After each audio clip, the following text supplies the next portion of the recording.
లోక్సభలో పశ్చిమాసియా యుద్ధంపై కేంద్ర మంత్రి జయశంకర్ ప్రకటన చేస్తున్నారు. ఇప్పుడు లైవ్ చూద్దాం. Chairman sir, given the gravity of the situation, the Cabinet Committee on Security (CCS) met on 1 March under the chairmanship of the Honorable Prime Minister. It was briefed on the airstrikes in Iran and the subsequent attacks in several Gulf countries. The CCS was concerned over the safety and security of the Indian community in the region. It also focused on the implications for regional security and for economic and commercial activities. The committee was apprised of difficulties faced by Indian travelers transiting the region and by students appearing for scheduled examinations in this country. It directed all concerned ministries and departments to take appropriate measures to respond to these problems. Honorable Prime Minister continues to closely monitor developments, emerging developments, and relevant ministries are coordinating to ensure effective responses. Chairman sir, the conflict has continued to intensify and the security situation in the region has deteriorated significantly. We have noted that in fact the conflict has spread to other nations with mounting destruction and deaths.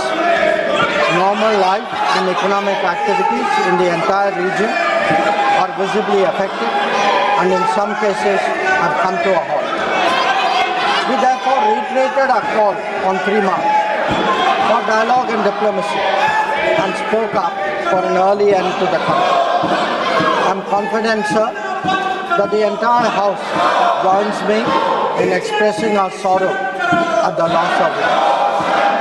Honorable Chairman, sir, while any development that negatively impacts peace and security in the world is deeply troubling, this ongoing conflict is an issue of particular concern for India. We are a neighboring region and understandably have obvious stakes in West Asia remaining stable and peaceful. There are almost 1 crore Indian citizens who live and work in the Gulf nations. In Iran too, there are a few thousand Indians who are there for study and employment. The region is key to our energy security and includes many important suppliers of oil and gas. Chairman sir, the Gulf is also a major trade partner, accounting for US dollars. आप लोगों से आग्रह है कि जो सवाल आप उठा रहे हैं उसी सवाल का जवाब सरकार की तरफ से विदेश मंत्री जी दे रहे हैं। अगर आपकी चिंता है कि भारत के लोग गल्फ में हैं, भारत के लोग ईरान में हैं, मिडिल ईस्ट में हैं, तो क्या कार्रवाई सरकार कर रही, आप क्या परिचय दे रहे हैं? अगर सरकार की तरफ से आपके उस चिंता का स्टेटमेंट आ रहा है, आपके इशूज पे स्टेटमेंट आ रहा है, तो मैं आग्रह करूंगा कि आप लोग सदन को कृपया सुचारू रूप से चलने दें। आप सुनिए, माननीय विदेश मंत्री जी जो आप सवाल को उठाना चाहते हैं उसका जवाब दे रहे हैं, स्टेटमेंट दे रहे हैं। आप सुनना नहीं चाहते, पहले से प्ले कार्ड लेके आए हैं। ये प्ले कार्ड लेके क्यों आए? कई बार अध्यक्ष जी ने कहा प्ले कार्ड लेकर के सदन में नहीं आया जा सकता, फिर भी आप तैयारी के साथ कि सदन को नहीं चलने देना। माननीय विदेश मंत्री। Chairman sir, the Gulf is also a major trade partner, accounting for US dollars 200 billion almost annually of trade.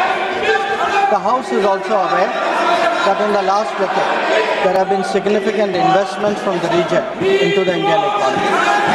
Therefore, the serious supply chain disruptions and climate of instability that we perceive are indeed serious issues. Furthermore, these include attacks on merchant shipping, where Indian nationals often constitute a large proportion of the crews.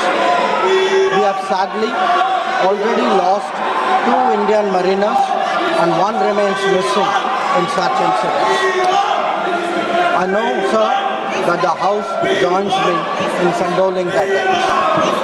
Honorable Chairman, sir, government has been assessing the situation in West Asia continuously since the 12-day war in June 2025. noted the indications of growing tension and cautioned the Indian community in Iran accordingly. On 5 January, Indian nationals were advised by the Ministry of External Affairs to avoid non-essential travel to Iran.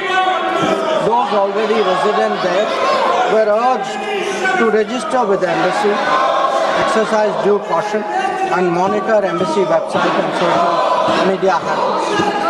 A second advisory was issued on 14 January, reiterating the advice to avoid travel in even stronger. The Directorate General of Shipping Mumbai, in parallel, issued its own advisory on 14 January for Indian seafarers, asking them to follow embassy advisories and avoid unnecessary movement or shows. Recruitment and shipping companies were asked not to deploy or send Indian seafarers to Iran.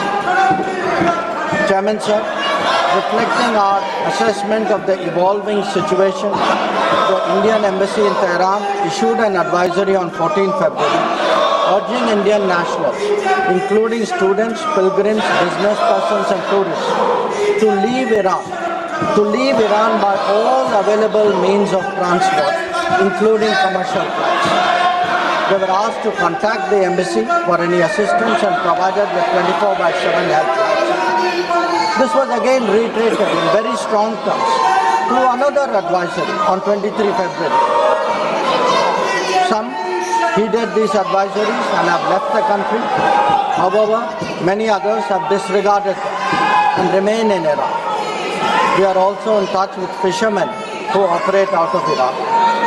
This, sir, was the situation till 28 February 2026. Honorable Chairman, sir, once the conflict commenced, the Indian Embassy has facilitated the relocation of several Indian students in Tehran to places outside Tehran. An advisory update with emergency contact helplines was issued on 3 March. Similarly, facilitation was extended to pilgrims who were there in Iran for their internal movement. Indian nationals who were in Iran for business purposes were assisted to cross over to Armenia and to return home. The embassy in Tehran remains fully operational, I should say, in fact, on the highest alert. They are totally committed to supporting the Indian community in this difficult situation and in assisting Indian nationals who may wish to cross international borders. Where seafarers are concerned, the Directorate General of Shipping, through an order on 2nd March, constituted a quick response team for immediate response, coordination and support functions. This will function on a 24/7 basis. Honorable Chairman, sir, I would like to inform you that every Indian embassy in the region has similarly issued advisories. This is so with Israel, UAE, Bahrain, Qatar, Kuwait, Saudi Arabia, Iraq. Many of them did so on the 28th of February. Israel did it again on the 1st of March. Many of them again in the Gulf did it on the 5th of March. Saudi Arabia did it on the 8th of March. So this has been a continuous exercise. The MEA has set up a dedicated special control room to monitor the situation and respond to queries from those affected as well as their families.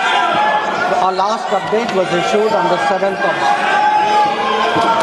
Chairman, sir, I would like to inform the House through you that our diplomats are working hard to assist standard transit passengers in hubs like Dubai, Doha and Abu Dhabi.